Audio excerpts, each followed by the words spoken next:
Franciszek Prochaska 1 grudnia 2007 roku ukradł ponad 540 milionów koron. To jest jakieś prawie 100 milionów złotych. Będąc zatrudniony niecałe 4 miesiące w firmie ochroniarskiej G4S, w sobotę, gdy rozpoczął swoją pracę, powiadomił strażnika, który otwiera szlaban, że przyjedzie samochód po pieniądze. I tak też się stało. Przed godziną 9 przyjechał biały transporter, który miał naklejki firmy właśnie G4S. Wprawdzie tablice rejestracyjne się nie zgadzały, bo były z libereckiego kraju, a nie z Pragi, ale strażnik nie zwrócił na to uwagi. 4 minuty potem 400 kilo pieniędzy było już w środku i odjechało.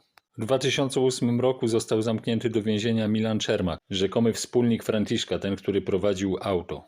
Tak czy inaczej po paru latach wyszedł za kaucją, nie przyznał się nigdy do winy. Natomiast Franciszek był widziany ostatni raz na lotnisku we Frankfurcie.